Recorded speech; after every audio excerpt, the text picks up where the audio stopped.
Woodward and Main, your source for all the insider information on the defending NFC North champion Detroit Lions. With insight from Detroit sports media legend Terry Foster and rising star Matt Broder. Get ready, Detroit. It's now time for Woodward and Main.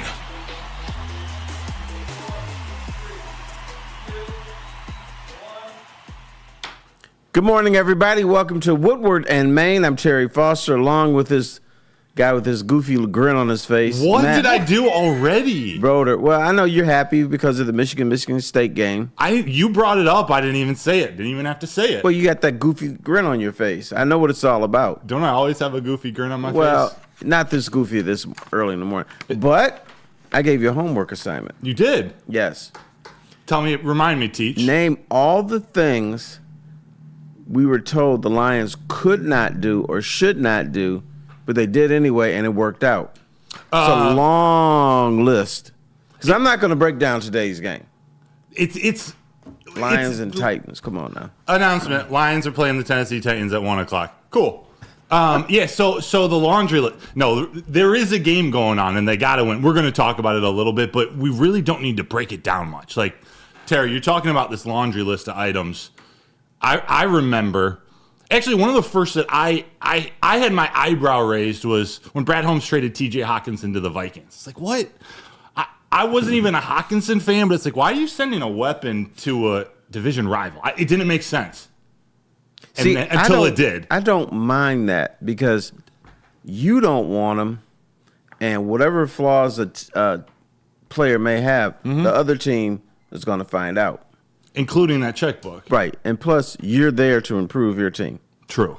But it's like in division, like trading it to a team you're going to see twice. I don't like that rule. You like it or you don't? I don't care about it. If it makes my team better, I'll trade your ass to the Bears. Fair. Or the Vikings or Green Bay. It has worked out. Like it's worked out for them. Vikings had to pay Hawk. They have less payroll. What's another one you've got? Because the laundry list is long, Terry. Dan Campbell should not rest his starters during the preseason, and he's done it 2 years in a row. That's worked out. And maybe you see some shaky games early, but they get through it. Brad Holmes, bimbo, for getting Jahmyr Gibbs. Oh, yeah. In the first round. If you're going to get a running back, you don't draft a running back in the first round. And at number 12. Right. He was and was not the best running back in the draft. Bijan Robinson. I don't think if they made that trade back to 12, they're taking Gibbs at 6. We know how much Brad Holmes loved Gibbs. They're taking him at 6. In that same draft, how about doubling down and taking a linebacker at 18? Right. Jack Campbell. You don't do that. That's worked out. It goes against the grain of what everybody says, but they don't realize is that they're drafting different. And then Brad Holmes in the second round, what do you get? Sam Laporta and Brian Branch. If you take your chances, sure. You got your guys in the second round, and we know what he can do later in the draft. And Jahmyr Gibbs is just so important to this offense. A guy, by the way, that cannot run between the tackles. So I was told. That's what we were told. But what can he do? He can run between the tackles. He can catch the football. He can run sweeps. And the thing that Brad Holmes said when he drafted him, I'm not drafting a running back. I'm drafting a weapon. And that's exactly what he is. Yes. They unload that weapon in so many different ways. There's so many with the draft that you can do. Even when I was growing up, over the last decade, but as I was growing up, they could never beat Minnesota.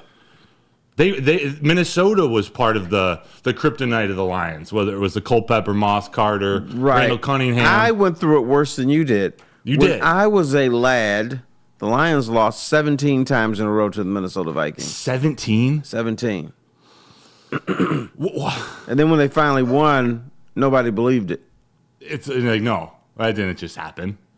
Right. 17 times? Yes. So it's 8 seasons in a row? 8.5 seasons. An in-division rival. What about this? I'm going to take a subtle shot. It's worked out. But Sheila Hamp and Chris Spielman, what are you doing hiring a coach before you hire the GM. Yes. And then a goofy coach at that. Right? Right. What normally is supposed to happen? You hire your GM, you put all your heads together, and then you make a decision on a guy. They did half-ass backwards. They did. And it's failed time and time again in the NFL, but not with the Lions. No. There must be some magic pixie dust with this team now. What? Oh, you got something to say. You got. I'll come to you here in a second. And then we got over here Bagel Boy or Sneaky Pete.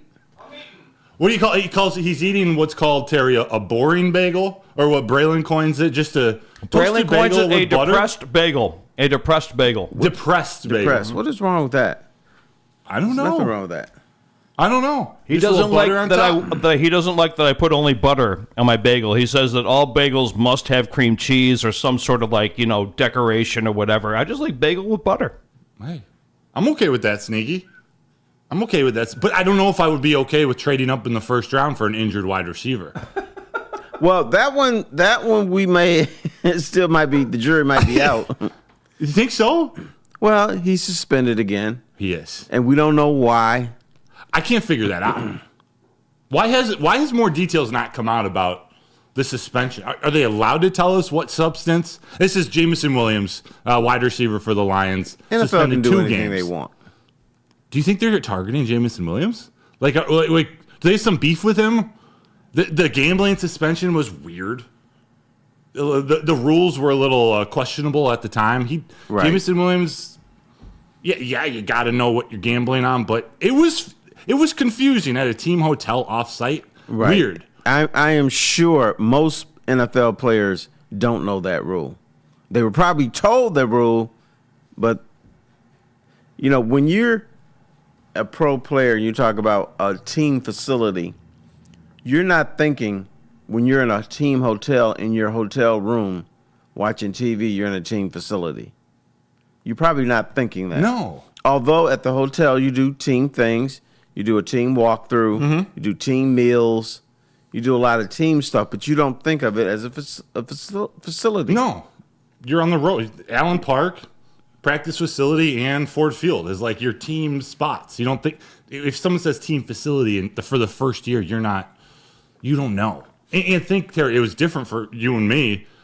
They have a casino on their phones. Like kids growing up in high school, like one button, and they can place any bet they want for 50 cents or $1 or $1,000. He bet on March Madness, but this time it's performance-enhancing substances. He's come out, he's accepted the penalty. He's not going to appeal. We won't see him play today or next week versus the Green Bay Packers. Yeah, I come up with all kinds of goofy conspiracies, I'll admit, but I can't figure this one out. Right? There's no need for the NFL to pick on Jameson Williams. One, the league finally wants the Lions to win. Right. B, who the hell is Jameson Williams in the grand scheme of things? And so I don't get it. He did something wrong, I'm sure. I don't know why we don't know. Is this going to be another slap on the wrist type of thing that they'll change the rules for later? I don't get it. I don't get it either. In chat, let us know, too, what your feelings are. Like, how do you feel about this for Jameson Williams? Like, without knowing what it is, it's hard to speculate, but was it an immaturity thing? Was it just a mistake? See, that's the thing. We can't even comment on it because we don't know. Right. I don't want to take but a shot. But people have. They say, he's an idiot. He's done this. Or people are defending him. Or, he's an innocent guy. We don't know. Nothing. So all we can do is just kind of say, okay, whatever.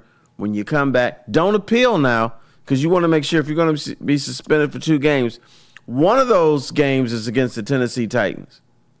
You don't want to be suspended for 2 really good opponents.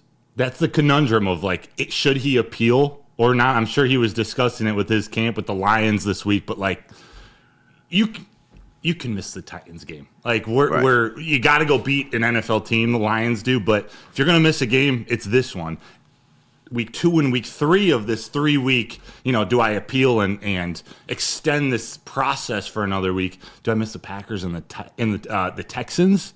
No, you want to miss the Titans. Because if the Lions can survive at Minnesota, oh, by the way, at unbeaten Minnesota, on the road without Hutch, I'm sure they can survive the Titans at home without J-Mo. Yeah, I think the only downside is he's got to sacrifice a game check. Like, if he were to appeal and get a game off, Not my call it concern. $700,000. That's a decent amount of change. It is, but not to be rude, not my concern. No.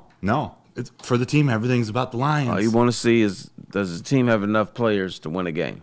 Does Jared Goff have enough offensive weapons without Jamison Williams to win a game against the Titans? Or a game against the I was going Packers? to add, What's if you don't mind me adding, I think we have a good understudy, and that would be Tim Patrick. And I think that Tim Patrick will just very, very easily slide into the JMO role for 2 games, and we shouldn't miss a beat. Yeah, do you think it's that critical, Terry? Like, they got people to step up. It'll look a little bit different, but are you worried?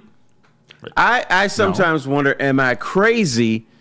Because I'm not been out of shape with this team not having J-Mo.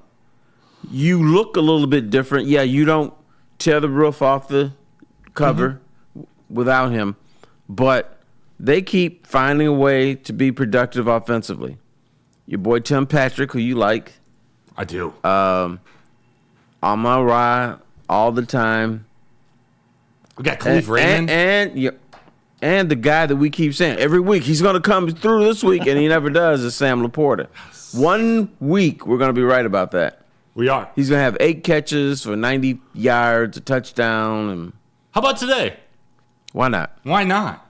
Get him Why going. not? The Titans do have a pretty good defense. They do have a pretty good front seven, led by Jeffrey Simmons. But this is a game that Jared Goff, Amon-Ra, St. Brown, Laporta, and all these weapons should dominate. In fact, and we were talking just before the show, we should want to see Sione Vaki early. We should want to see Craig Reynolds early. Get Sonic and Knuckles. Get the Sonic Boom off the field. Just extend it and make sure to put him away. Shoot, this should be one of those things. And any wife watching this game with their husbands out there today, Terry, they should want to see a hooker in this game. It's okay. Yes. We want to see hooker in this game early in the third. Yeah, as long as the hooker is black. Yeah, yes. Yeah. Might as well, right? And the hooker's name is Henry. He'll be right at home, too, playing. Right. Well, actually, we're in Detroit. Game's at Ford Field at 1, but, he grew up a Titans fan, I believe. I'm sure he did. They got to win. But the other thing is, since you want to see a hooker in the lineup, I do. How about giving your boys a break today? Which ones? Gibbs and Montgomery. That's what I'm They saying. don't have to run it 20 times a day. I want to see 10 rushes out of Vaki, 6 out of Craig Reynolds. Let's get them in the game, and let's. You can't take it. You can't put the strategy forward in the first half, Terry. But you want this to be almost a bye week for Gibbs and Montgomery. Just let them rest again. Get ready for the next 2 because it's going to be a battle in Green Bay and in Houston. We need those guys for those games. All right, off the wall, but you know who's going to have a carry for the Lions either this year or next year? Is he number 58? Yeah. Penei Sewell is going to have a rushing attempt this year or next. So not a flea flicker, not a No. catch pass. They're going to put him in the backfield. He's going to be in the backfield. Goal line? Yeah. Gotta be first He'll and be the inches. fullback, and you're going to expect Montgomery to get the ball. They're going to give it to Penei Sewell. I'm telling you. How do you tackle that, man? Like, that's you're defending. Your business choices are business decisions are what you're doing. That's right. But here's the thing about Sewell, and you don't really see it on TV. When you see him in person, he still looks like an anvil. That's right. How do you tackle an anvil? You don't. You attempt like that one guy in the Dallas game, just diving down at his feet, Right. which is kind of the worry of him rushing Or outside. you can do the Matador. I'm not getting hurt. Go ahead, bro. You got it. Here you go. They lost their top. They traded their top linebacker. The Titans did. They got other linebackers injured. But yeah, if I were playing defense, I'm getting out of the way. I see Dan Skipper on the right side. We got Zeitler, Ragnow, and then you see Penei Sewell coming through the A gap. Yeah, he looks like an anvil, and he's got a flat head, too. What are you going to grab hold of? Nothing. Possibly the best athlete in the NFL. I wouldn't go that far. I keep hearing that. I'm not. All right, Terry, I have a very, very 80s question for you. I mean, old man, go ahead. Cheers. this is old man question. Okay, if Penei Sewell scores a touchdown ever, a rushing touchdown, T-Foss, who's the better rusher, Penei Sewell or the refrigerator Perry? I know you're going to say that. I hear you. Until I see it, I still have to give it to refrigerator. Okay. Yeah, so sad. But I'm going to guess Penei Sewell is not as much of a brute as refrigerator. Refrigerator did look like a refrigerator, but Penei Sewell, anvil, an athletic anvil. Yes. I'm going to say he's going to be the better rusher. Yeah. Gotcha. And Sewell's cold. He's cold. He also is about to have another baby. Baby man. number 3. Oh, he's busy. He is. Well, he got that new contract. I know. He got that new contract. If I could invest, if there was a platform to invest in human beings, like as Utes, as they say in My Cousin Vinny, I'm trying to get a piece of baby Sewell's. Right. Although they're going to be the best athletes in the world. I want that. And Now that Angel Reese and Jalen Durham There'll be broke up. linebackers. I bet you he develops a quarterback. That's what Dominic Raiola did. That's right, that. Dominic Really? Raiola did. Yeah, his son is starting quarterback He in almost Nebraska. beat Ohio State yesterday. They almost got him. Nebraska almost got the old Buckeyes. I was rooting for the Cornhuskers. Anytime Mays, Cornhuskers, anytime Ohio State's on the field, nada. Who else do you think steps up in this game with Jay Mowat? Is it Khalif Raymond? Is it Tim Patrick? We got to talk about the guy throwing him the ball here in a second. Can he find those guys? The answer is yes, but we'll get there. I think we're going to see more Khalif Raymond again today. You will see that's more my of guy. him. But I think St. Brown's going to have a stupid game. Like 10 catches in the first half. Something type of game. ridiculous. 10 catches, 95 yards. Then and you 2 sit his TDs. ass down if you got a big enough lead. Yeah. Then you bring in the young guys. Allen Robinson, Detroit native, former Sure. Bear, Sure. Jaguar, Ram. He apparently, according to Dan Campbell, he's been looking good in practice, so he's going to get some reps. The key is what the defensive coordinator of the Titans, being able to plan for not having Jamison Williams. Like you said, for one game, it's no big deal. We got plenty of guys to spread the ball around. No way to predict what Ben Johnson is going to do or Jared Goff. But first, Terry, I'm not ready to talk about Jared Goff yet because this Titans team, I'm wondering what's going to happen to them in Week 9. The Titans, they play the Lions in Week 8, but in Week 9, are the Titans going to fold? And I'm really not interested in the Titans, but I want to point out what happens to these teams after they play the Lions. And Do you know what's been going on this season? That is my question now. Teams that have played the Lions and lost, the following week are 0-5. 0-5. The Rams lost by 31 to the Cardinals. Bucks lost by 19 to the Broncos. Cardinals lost by 28 to the Commanders. Seahawks lost by 9 to the Giants. Cowboys had a bye, but they would have lost no matter who they would have played. Yeah.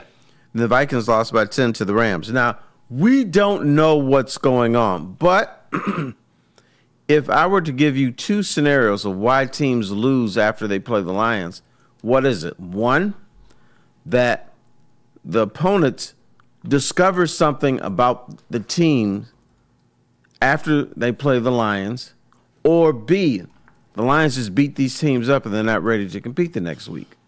Honestly, I If think you had to pick one, there's only 2 options, what would it be? I'm going with B. I think they beat up on them too much that they just can't recover for the next game. The wind is out of their sail. I think it's B. They do beat up folks. Like, But I think, even though Dallas had the bye, I think, at least in that case, the Lions exposed them schematically, and that teams could say, "Oh, Dallas is not that good." it's interesting. On like with the Lions' offense exposing them defensively, or even the Lions' defense exposing the offense. It could be either way. Yeah, that's interesting. We don't know the answer. However, if we had to pick 2, it can't just be coincidence. Yeah. Oh no, it's not. At least that's not my option. Not only is it 0-5, you read off the scores. All the teams that lost, all those teams that lost after the Lions played them, they were all betting favorites in those games. I was just about to say that. Were you? You stole my thunder. So they were all expected to win, and they got upset. They've been outscored on average 33.6 to 14.2 points per game.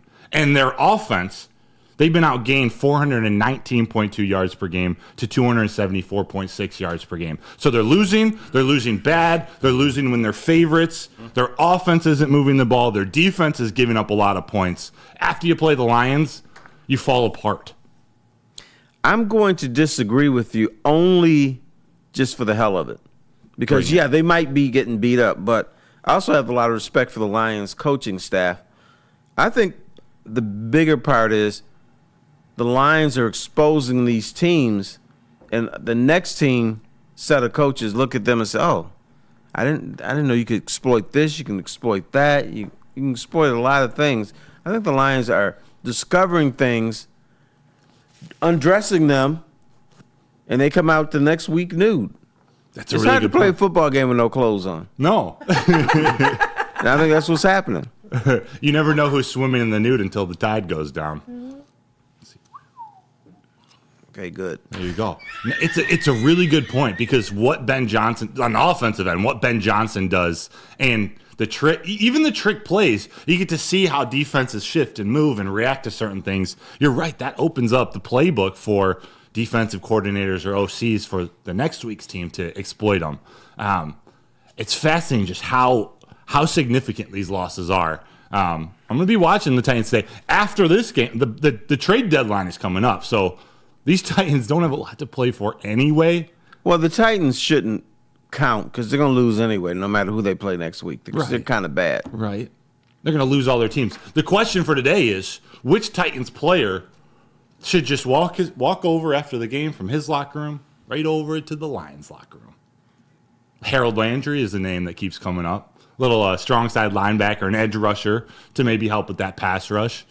I don't think Jeffrey Simmons is available, right? No, he's not available. We can't try to get him. This is Terrell Williams, knows this team very well, the new Lions defensive line coach who came from Tennessee. But you never know who's available. You never You know. always hear he's not available, but stuff happens. This is kind of off the cusp, but hypothetically, well, is Jeffrey Simmons a good example?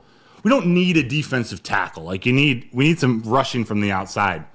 You wouldn't pass up on an opportunity to get another prime time defensive tackle and just have a beast. It depends on what you have to give up. Yeah.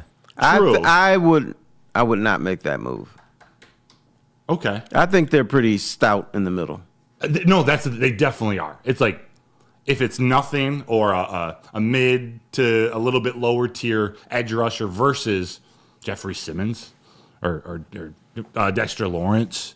Giants might be having a fire Edge, sale. baby, edge. You just go edge. You need it from the outside. Mm-hmm. Speaking of edges from the outside, Isaiah Thomas. He's back in the fold. A different Isaiah Thomas. Oh, I thought he was the point guard for the Pistons he back was. in the day. Now Right. there's a Point new guard for edge the Lions. rusher for the Lions who's activated today. He was formerly on the Bengals practice squad.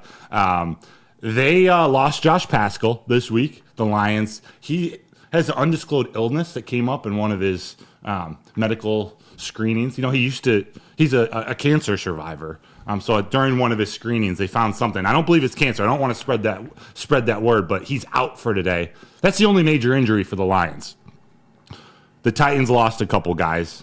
We don't know if Tavondre Sweat, the former Texas Longhorns DT, is going to be in the game. L'Jarius Sneed is out.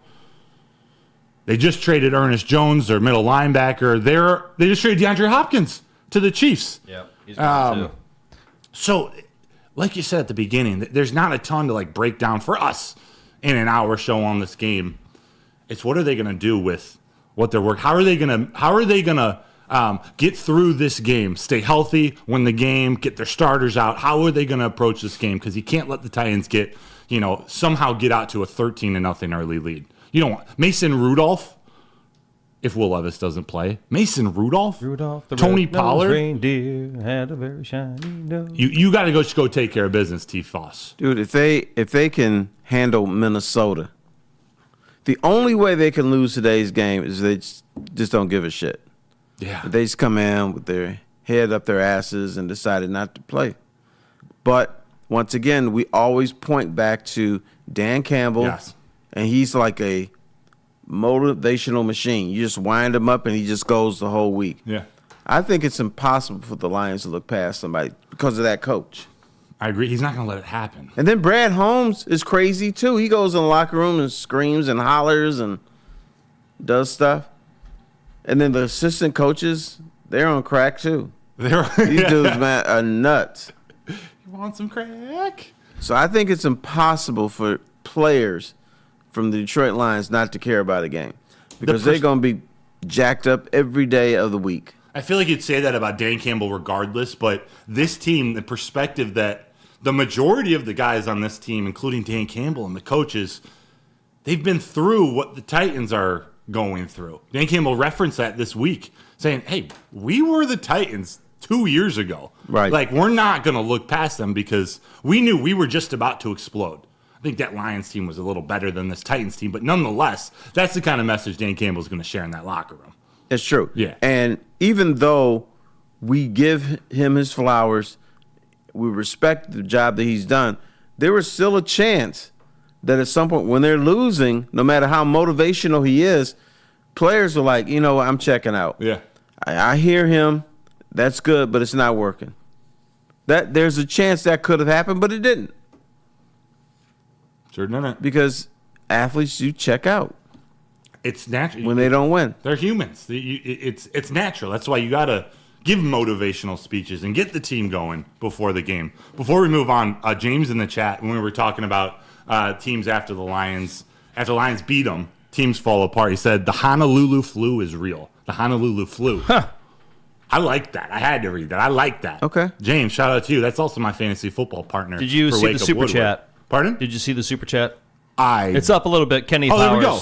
Kenny Powers. Kenny Powers. Freaking Kenny Powers. JG today. Perfect. First off, Kenny Powers, thanks for the $2 super chat. What a transition he's making for us, Terry. JG will go 14 for 14 for the third game in a row. He's got 5 likes on it already. Kenny Powers, I dig it. I dig it. Oh, you know 14 what? for 14? That is a game we could play every week. Spin the wheel. How many straight completions would Jared Goff get? And you started start at the double game? digits. Started at 10. Right. Because he's locked in. 10 out of 10. Book it. I wish you could bet on that. I'm not a bettor, really, but I wish you could bet It'd be on like that the stuff. cliffhanger game from what do you call it? From Price is Right, the yodeling game. You Same need to thing. explain this, Grandpa Pete. Yeah, because I don't watch the prices. Right Never seen the anymore. yodeling game? If you overbid, the yodeler falls off the cliff. Okay, sorry. Is this Bob Barker Price is Yes, Right? Bob or is Barker. this- Oh yeah, Bob Barker. Price is it is Drew Right. I'm just Carey? saying we could do it that way with the. Is anyway. Price is Right still going? Fuck yeah. I think it is, yeah. Yes, sir. I've seen the Drew wheel. Carey. Yeah. What Drew about wasn't the dating game a show back in the Yes, day when you yes. were growing up? The dating game, the newlywed Newlywed. game. They had some good Newlyweds. games. Newlywed game. Yeah. Now with YouTube. And then the wife will always hit the husband with the card when he screwed up. I told you my favorite color was green. A lot of those people were calling KDK Law one of our sponsors. Oh man, John Scott in the chat. You owe me $50 for last week's Titans pick to cover. Who did I didn't tell you to bet the over on anything, John Scott. Also, shout out to you if it's who I think it is, my guy John Scott. He brought up Jared Goff.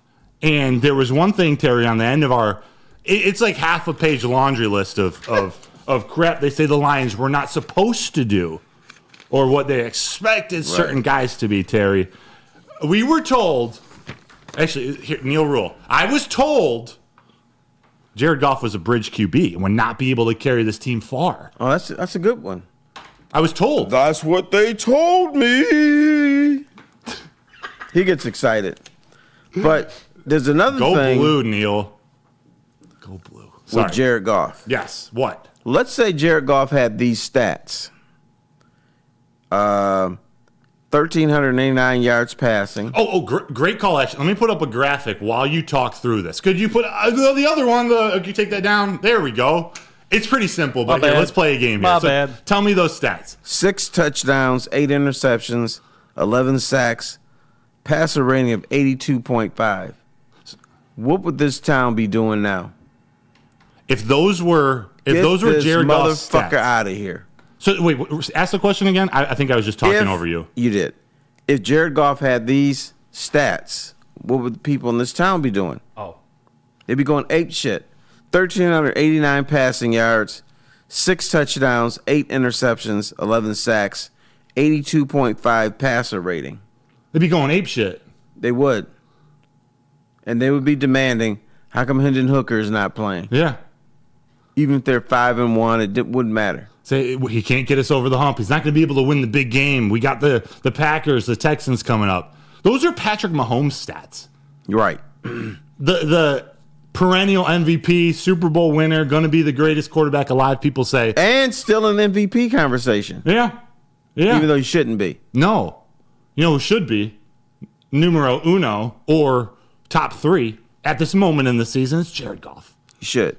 Instead of passing for 1,389 yards, Jared Goff has passed for 1,610 yards. Instead of 6 touchdown passes, he's got 10. Instead of 8 INTs, he has 4. Passer rating, 111.5. Mahomes, 82.5. What he's doing is historic. It's special, and it's helping the Lions win. It's hard to defend. It's impossible to defend. And what's helped Jared Goff raise his game, he's efficient. He's been lights out. But he's also able to handle pressure. Like, when the pressure comes now, we think of Jared Goff as a calm, cool, collected guy. Mm-hmm. He's always been that way. But there were still moments when he was under pressure or facing heavy blitz. You know, it's either a bad sack or he's thrown an interception, you know, even earlier in the season. And we were told Jared Goff cannot handle pressure. We were told. Now, you know what the last thing he has to overcome? He's got to win a big game in the rain or the snow or the cold outside to get rid of that stigma people have about him. It's true. They have like one game left outside, right? Is the Bears later in the season? Right. That's the one. Also why it's important to go get that number 1 seed, which is why it's even more important to go out and take care of business against the Titans, just to ensure the settings are right for him. But he's just gotten better and better every year, especially under pressure. And this is under pressures. I'm not talking just when blitz is coming. I'm talking about when the pressure is in your face and you got to go through your reads, your progressions, maybe throw it to Gibbs or Montgomery in the flats, or even, and this is what I really like about Jared Goff this year, just take the sack, eat it, and live another day because they can't stop you anyway. Right. Just don't turn the ball over. But what he's been able to do, he's been able to make passes with a helmet in his chest, and he's still able to follow through, make that pass. He was pressured 51% of the time against Minnesota. Whereas, 22 of 25 for the game? Half the snaps he was under pressure. Through week 7 this year, Terry, under pressure, he's got 603 passing yards, which is second in the NFL, 11.6 yards per attempt. First in the NFL. The next closest doesn't even have 9. So he's facing pressure, and he's taking shots. 72% completion percentage. 72%. Okay, can we use a word to describe him that maybe a few weeks ago or even last year, people would cringe if you would say this. And even today, they might cringe. Is Jared Goff special? See, I think he is. Even you hesitated. I did. You went, yeah, you're right. No, you're right. Is Jared Goff special? Because his special doesn't look like other quarterbacks' special. It doesn't look like Josh Allen's arm or Lamar Jackson's legs or Joe Burrow's accuracy to everything. And he can't run. He can't run. When he runs, he looks like he's running on toothpicks. He's like a little baby, right. Little baby like, deer. Ooh, dee, dee, dee, dee, dee, dee, dee. Can you picture him like under his helmet when he sees a little bit of space, like a big smile coming on? It's like, do I do this? Like, do I scamper? Do I make that run? He knows he wants to, but he's not fast. He's not quick. He's not elusive. But his special is up here. Right, yeah. He thinks the game. He understands it. And he doesn't get affected when things are going wrong. From a full game perspective or even individual plays, it doesn't affect him. He just goes through his reads and he trusts himself and he delivers the ball with precision. He'll get ripped on for throwing ducks. You know, that's what they'll say. Doesn't have the biggest arm in the world. He puts it where his receivers can catch it, where they're safe, they're out of danger, and where they can get yards after catch. Reminds me of another thing we were told he could not do. He could not hit J-Mo with long passes because he would underthrow him. Last few bombs where he's taking the cover off the defense, he's put it right here. Perfect. Put the biscuit in the basket. Right. To J-Mo, to St. Brown. to Tim Patrick, although that one against Dallas was a little underthrown. You're right. It's not that Tampa Bay Buccaneers pass to J-Mo last year where it was underthrown and J-Mo had to adjust. They're in lockstep. That's maybe the most reason why I just wish I like watching J-Mo. I wish he was playing this game just to see more of that. It's okay. Coming. It's coming. It is. So I just want them to continue that trajectory. But like you did last week, you found Amon-Ra St. Brown on a deep route up the middle. Right. And that was against cover 0. That was against pressure. And what do? Read. Oh, St. Brown on a dime. 6. It's fantastic. Terry, did you know he's the 4th QB since 1950 to have 140 or plus QB rating in 3 consecutive games? I did know that. And You did? yes, I heard that somewhere. What was it like watching that in the 50s? I was not around. Oh. I was not around. Funny guy. They didn't pass then. They played in the mud. They had the you know what the big thing was is Joe Namath had white shoes. Right, He decided to go with white shoes. They're like, oh, what's this guy doing? He's a sissy. Ooh, he's wearing white shoes. You had to wear black, high top, leather shoes to be a man. Really? That's what you had to do. That was your bar mitzvah? You became a man? Yes. With the high top shoes? High top black shoes. Black shoes. Had to be black, bro. They have to be clean? Clean. I was told you got to worry about people with dirty black Air Force Ones. No, they had to be dirty, man. They had to be dirty, high top, black, ugly shoes. They made you look slow. Joe Namath, the famed quarterback for the New York Jets, he was the first one that said, I'm going to put on some white shoes. And people just went ballistic. Oh, you can't wear white shoes? That's not what a man does. Yeah. Blah, blah, blah, blah, blah. It's like the Fab Five with the black socks. Sure. And the baggy shorts. It's a new... You changed. They changed. Well, they got the marshmallow. They got all these New Jersey combinations and everything. But since 1950, it was Roger Staubach, I believe. Double checking my notes. In 1771, Roger Staubach had the 3 consecutive games. He finished second in the MVP that year. Did win Super Bowl MVP. And the other 2, Kurt Warner in 99, won the MVP that season. Yeah. And Aaron Rodgers in 2011 won the MVP that season. Pull out your crystal ball. Yeah. Would Jared Goff be the MVP this season? Will Jared Goff be the MVP this season? Think about it. I don't think so. I'm going to go with a no. I think he'll be in the running. I think we can solidify him. I don't know if it's top 5 or top 10, but he's going to be in the conversation all Well, right year. now it's between him and Lamar Jackson. Yeah. Right now he's the front runner. We've got a long season to go. We got a tough schedule. We got to expect he's going to have a bad game. He's going to have a stinker. He's going to have a game with 2 interceptions and a fumble, and the man who sits in your chair from 5 to 7, he'll remind everyone about all his deficiencies, and he won't bring up that Jordan Love is leading the league in interceptions, but that will happen. So the thing is, the Lions are going to be expected to win most of their games. So, you're going to have to keep the elite level of play going. Otherwise, it's going to be someone who's leading a team that wasn't expected to do as well. Same as the Coach of the Year award. The MVP, these awards have a story behind them, not just Dan the wins Campbell and losses. cannot win Coach of the Year this year. He can't. Unless they go 16-1. That would have to It's be the it. only way he could win it. Yeah. Because the Coach of the Year award, to me, people say, oh, well, he's the best coach this year. He's the best coach. Now, the Coach of the Year award goes to usually the guy whose team improves the most from the previous season. Mm-hmm. You don't have to win the division. You don't have to make the playoffs. But you show the most improvement. The Lions can't show that much improvement because of the great season they had last year. Yeah. They're expected to have 13 wins. I know Vegas says, 10.5. They're expected to win a lot. They're expected to win the North and be one of the top 2 or 3 teams in the NFC. So for him to win it, it would have to be 16-1. It would have to. It's like, was it Kevin Stefanski won it last year with the Browns? They were not expected to be that good.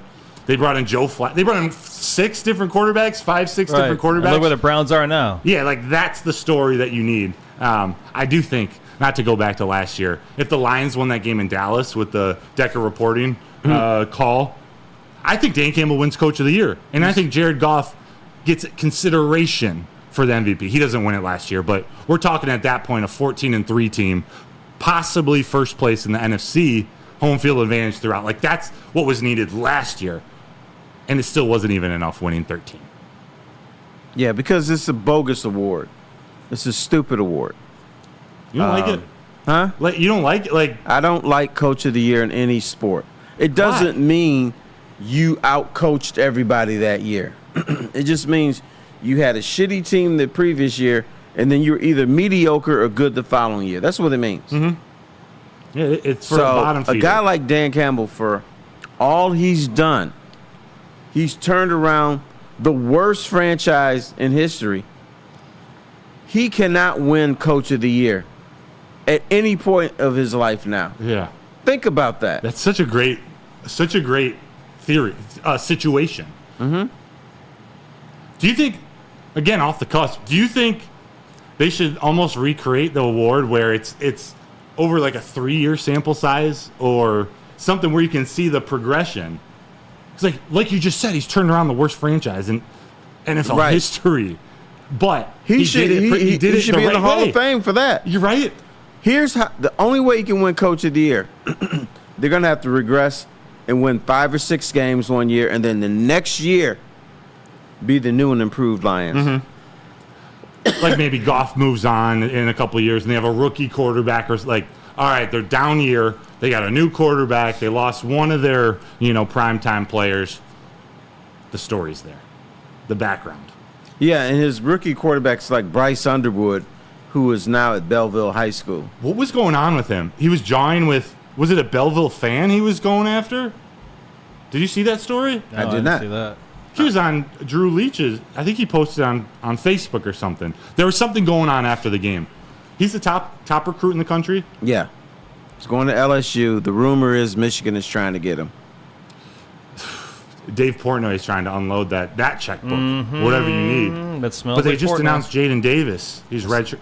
I smell pizza. Nonetheless, they got their win last night. Did you ever believe that Jared Goff could be playing at this level? Like, at any point since he got traded to the Lions? No.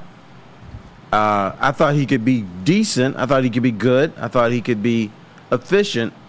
But what he's doing this year is, I'm going to call it crazy. Yeah, it is. I mean, where you can start a game completing 15 in a row or 18 in a row or something like that. Nobody does that. Because in the NFL, quarterback, obviously toughest position in all of sports. Because you got angry men trying to decapitate you. Mm-hmm. And then you got to sit up there and go through progression 1, progression 2, progression 3, and be calm and hit the pass in stride. Then you got receivers bitching at you. Hey, I was open. How come you didn't hit me with a pass? Give me the ball. You got to do all that stuff. He spreads it around like it's butter on toast. Everyone gets a little bit. Or butter on a bagel. Thank you. I was about to say thank you very much. Ben Johnson does not have Appreciate a you. depressed bagel offense. Pardon? I say appreciate tea. I was going to say butter on a bagel. Yep. We need I like butter on a bagel, especially the cinnamon raisin bagel. Okay. Right on. That's pretty good. What about butter and cream cheese on a bagel? No, the double whammy. that's Can't too do much. the double whammy. No? Too Are much. you trying to clog much- your arteries? Agree? Yeah, but you know what? The butter melts, and then the cream cheese doesn't know what to do. Right. It has nowhere to go.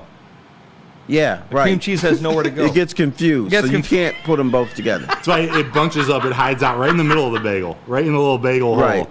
Yeah. Which reminds me, I have a little thing that I cannot do. When I put cream cheese on my bagel, I can't have cream cheese in the middle of the bagel Gotcha. and the hole. Yes. I have to clear out the hole so I can eat the bagel. Just a little weird thing. I don't think that's weird. I think the Einsteins of the world, the bagel, they do the one spread across the whole thing. And Or Einstein doesn't have cream cheese. That's right. Schmear. Schmear. Right. Schmear. Was Einstein's theory good? Relatively. Their bagels are not that good. No. No. No. You got to go to New York Detroit Bagel Company, baby. Detroit Bagel Company there in anymore? New York. Are they? Do they? I don't think Detroit Bagel Company is still there. Well, I they think better James be Oliver- because that was the best. It was good bagels. Yeah. Good bagels. And do we remember my history lesson on why the bagel has the hole? No, actually remind us. Yes, because they put him on a little pole. Thank you. They'd walk around the streets on a little pole. Right. That's what he told us. Why don't you what- listen to that man sometimes? I don't even have a response. All I know is that they don't have bagels in Albania. I was told. By the way, you've missed a few super chats, just FYI. Oh, let's get through them. Byrne just put one in, but way back. You may want to look up Dante if you could find him. Yeah, here we go. Dante151. There you go. Dante, thank you, man. $9.99 super chat. Terry, he says Detroit Lions players are looking for revenge against Mason Rudolph. Because when Rudolph was quarterback of the Steelers, they tied the Lions where the Lions were 0-10 in Dan Campbell's first year. Conspiracy theory. I'm going to guess the Lions players don't even know Mason Rudolph is on the field. That's going to be my guess. Do we know even if he's playing? Is he starting? Is Will Levis? I don't know yet for confirmed, but most likely that he is. We'll find out later. It's probably going to be Mason Rudolph.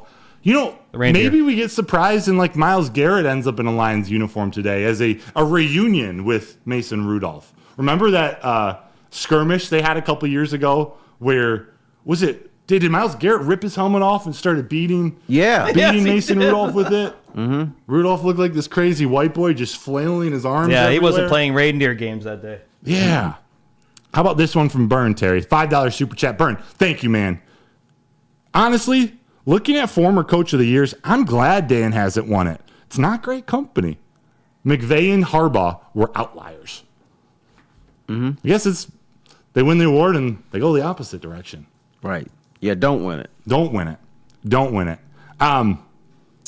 One last note I wanted to say. Oh, no. Here's what. We got about 13 minutes left, Terry. I want to put a scenario in front of you. I know, I guess we like to drink on the show. We're going to talk about beers tomorrow, but you walk into a crowded bar. Yes. There are only 2 seats open. One's next to Dan Campbell, and the other's next to Aiden Hutchinson. Where do you sit and why? 99% of the time, I would sit next to Dan Campbell because I know he's going to buy beers and get shots, and he's going to talk all kinds of crap. Drink wine out of the bottle. But if it was today, I think it would be Hutchinson because I want to know about the surgery and the progression and how people have been treating him and stuff like that. To me, Aiden Hutchinson is a story, and as a journalist, I like stories. I like news. Mm-hmm. So that's my answer. Today, if I was doing it, I'd want to sit next to Hutch. Just to check and see how you're doing? Yeah. Are you, and nothing against Hutch, I picture him ordering maybe a fruitier drink, a sugar, maybe an apple teeny or a mocktail. I think you're looking past the man. His body. He takes care of his body, but I bet you put a little alcohol in there now and then. Maybe you chase it with the water after every drink. Do a little meditation before you pay the bill. He's got to make sure everything's aligned. I want Dan Campbell. I want to talk to that man because he's going to order 2, maybe 3 Miller Lights first.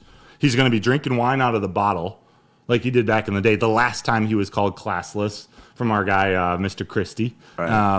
I want to talk to Dan Campbell. He's such an open, honest guy. I love his press conference. I love his personality. I just want to double down. Hey man, this is really you, right? Like I want to see what he is like behind the scenes because it is really him. I want to hear what this progression of the Lions team has been like. I want to hear all of these stories behind the scenes that we don't get to see. Dan Campbell has them all as a player, as a coach, with this Lions team. Yeah, I think Dan Campbell's one of those guys. Once he starts talking, it doesn't stop. He's just gonna go on and on and on. But how's your back? It's okay. Okay, because he's going to be telling stories, and he's going to slap you on the back. No, this is where you put your man spanks on, get a little extra cushion. Yeah, do that, because a tooth might come out. It's so hard. He's burping me. Just, hey, man. Pete, what about you? You got an open seat next to a bar, whether you're drinking or not. Who you sitting next to? I'll tell you what, I think it's like an age gap thing. I got to go with the older guy and Dan Campbell, man. I'd love to sit down, pick his brain, see what's going on underneath the hood of the engine in that one, because the guy is very interesting. I'm sure he's got a lot of tales. I'd love to hear stories of the past. I'm that kind of guy. I like the history of what happened in your life. So I think Dan Campbell would be great. I think Aiden Hutchinson, if I was 22 years old, that'd be my answer, man, because I bet I would love to drink again as if I was 22 years old back in the day. If you're at the bar sitting next to Hutch, all the honeys are going to start coming over there. That's right. Gravitating. And you might get some second sloppy or thirds. Happened to me one time sloppy with Frank seconds or thirds. Happened to me one time with Frank Thomas. Saw Frank Thomas at a bar in Chicago while he was out hurt with his he had shoulder surgery. Oh, that's a big hurt. He was with 3 or 4 blondes at Chicago at the old Hunt Club. And I just walked up to him and I said, "Hey, sorry to hear about your injury." And we started doing shots with his girls. The Hunt Club. The Hunt Club. It's not there anymore in Chicago.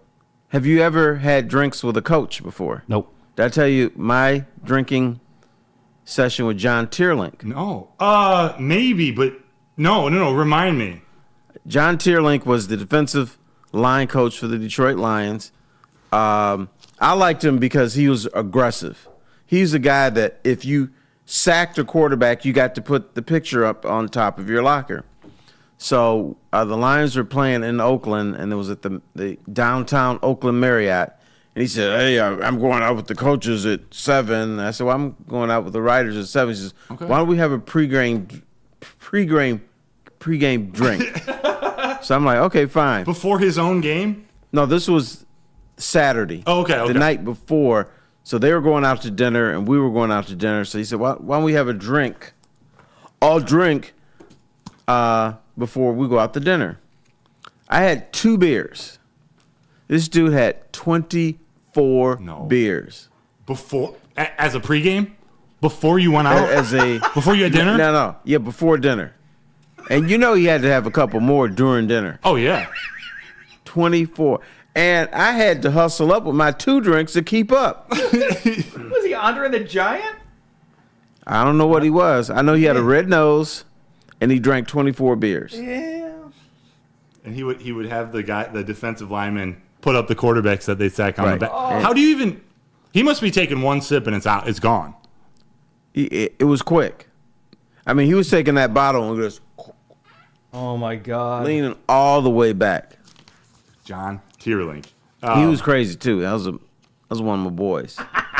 We got to get Rest in peace. John Tierlink is no longer with us. Sorry to hear that. It's a great hat. That's a great beanie you got on, by the way. I Thank see you. the Lions logo over there. Repping DCFC, Detroit City Football Club. Terry, Lions are favorited. I think it was 11.5 by Caesars Sportsbook. Yep. The last I checked. Also, real quick, actually, Paul Thomas in the chat. He says he wants to sit next to Dan Campbell, MCDC, because he's going to be shotgunning beers like nobody's business. 14 Grit says he wants to sit next to Brad Holmes. Brad versus MCDC. There was another good one. Greg, B29. Campbell knows his stuff. I think a lot of people are saying Dan Campbell. But if you're a single male, you had a good point. Sitting next to Hutch, going out with Hutch. Lions are favored by like 11.5. Their largest, the game that they're favored by the largest spread since like the Barry Sanders era. Right. And normally teams don't cover those spreads. Right. So what has to happen today for the Lions not to cover that 11-5 against a bad Titan team? They got to literally drop the ball. We're talking turnovers. We're talking 3 and outs. There's no excuse to do it, but if you do have yourself a stinker, you let the Titans just hang around. The NFL is the NFL. It's anybody's ball game on every different Sunday. The Lions should win. They should win by 30, but it's gonna be a one score game. They're favored by 11.5. But what could happen today is the backdoor cover. Yeah, where they're up 14, 16 points or something, then Tennessee's got the ball and they march down, score something meaningless with 2 minutes left. Yeah. I don't think any of us are worried about the defense, the Lions defense and the Titans offense, but is there any way that the Titans defense can stop the Lions offense? Got a great defensive line, pretty good secondary, no L'Jarius Sneed, but stop, no. Slow down, perhaps. Slow down. Slow them down. going to be hard to take the foot off the gas pedal from these last 2 weeks. Like the dominance. That's true, but the big equalizer in football is the turnover. It is. That's true. If you fumble, I mean, you never know when somebody's going to fumble. We didn't expect Gibbs to fumble a couple weeks ago. Yeah. I mean, And Gibbs fumbled Montgomery. right. We didn't expect Gibbs to fumble in the 49ers game last year. It happens. But that's a momentum shifter. That's how teams like Tennessee stays in the Jared Goff game. has to throw 2 picks today for Tennessee to make it a game. Okay. And still the Lions are going to win. Right. That's Just true. 1, no. If it's 2, 3, then you got trouble. Can I throw out an interesting stat just for our Of conversation and also for the gamblers out there, because it's really interesting. Tennessee Titans, they're 3rd against the pass as a team. They're 7th against the run as a team. But overall, they're one of the worst teams in points given per game. They give up 24 points a game. So, the stats are so weird. So my whole point is I agree with Terry, because Terry is right. The only team that can beat the Lions are the Lions, and that's basically what Terry's saying today. And he can't be any more right. But it seems like what Tennessee is doing is they're putting their defense in a rough position. Right. And that goes back to their offense, how crappy their offense is. They should have beat the Bears. Week 1 against the Bears. Remember when Will Levis just handed them a pick 6 at the end of the game? Mm-hmm. That's what they do. It's what they do. It's what the Lions got to do. Do you think the Lions' defensive line, which is depleted, do you think in an NFL locker room they're going to raise their level of play because Terrell Williams is facing his old team? Like their new coach going up against his old team, who's the worst team of the two today? No, I don't is there think, anything to I don't that? think players get up for a game because of their coach. They might get up because they played for another team, but no, I don't think that's the case. I think they'll play well because Tennessee is bad. Yeah. We need to see what happens when they play Green Bay. Yeah. What I can't figure out is why Tennessee's offensive line is horrible. They got dudes and they're kind of young, but they went out and they signed Lloyd Cushenberry to be their center. They drafted Skoronski out of Northwestern in the first round 2 years ago. J.C. Latham, a rookie left tackle this year. All of this was supposed to protect Will Levis, build a running game with Tyjae Spears and Tony Pollard. Their offensive line blows. And this is a good opportunity for the young defensive line of the Lions, outside of Ali McNeil What that and DJ tells Reader, me to is step their up. offensive line is getting bad coaching. You just can't put Callahan. 5 guys together who are good and then not coach them up. They got to have some directions because the offensive line is a unit. Yeah. And so they're not a unit. They may be talented, but they're not a unit. Isn't that Brian Callahan's specialty, though? Well, he's I know not reaching them. Offensive minded, but isn't it like specifically offensive line, or am I thinking of someone else?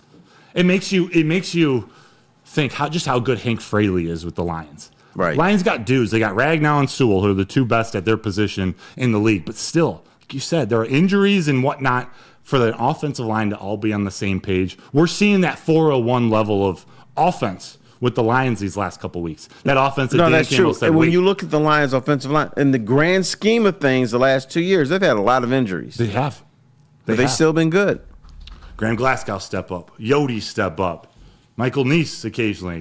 When's Colby Sorsdale going to step up? When's Broderick Martin going to do any? We haven't talked about him. And I know he hasn't been active. And we won't. Unfortunately. Unfortunately. But I want to see a big game out of Levi O. We got to wrap this up here in the next 2 minutes. I want to see a game out of Levi O and Zarike. This is one you got to step up. Good team or not, hey, go lead that defensive line wherever he's playing. Obviously, Ali McNeil and Reader, but I want to see a big game out of Levi on Zarike. I think it's going to be a key to affecting Will Levis or Mason Rudolph. He's due. He's a talented player. Yeah. Mm-hmm. And you just never know when it's going to come. And last week we talked about how a player we don't talk about steps up at some point. Yes. Jack Campbell kind of did it last week. He did. Yeah. Malcolm Rodriguez played the linebackers. I thought played great last week. Yeah, Malcolm disappeared and then came back. That's what he does. That's his role. You don't want him to disappear when he's on the field, but I love watching Malcolm Rodriguez play. He plays so hard. So Terry, it's 59. I'm going to need a game prediction for you and any other last comments about this intriguing matchup between two powerhouses, the 1-5 Titans versus the 5-1 Detroit Lions? Well, I expect turnovers from the Titans. I don't know. Jared Goff is on such a roll, and even though he doesn't have J-Mo, they don't need that speed. It's great to have against the better teams, but in this game, they don't need it. I'm going to go Lions 24, your Tennessee Titans, or the Nashville Titans, because that's where they are, 10. Wow. My prediction is close to there. Pete, you don't need to give a score because you're going to save it for I'm going to save it for the pregame show. Yeah. But I will give you a few things. I expect for you gamblers out there, I do expect a special teams touchdown today by the Lions, either in the punt or in a kick return if the Tennessee Titans do kick off, probably after a field goal. And I also expect either a Kirby Joseph or a Brian Branch interception. Ooh. I can't believe we went through a whole show not talking about Brian Branch or Kirby Joseph. Check out from 10 to 12 down at second best. Yes. Is Sean back?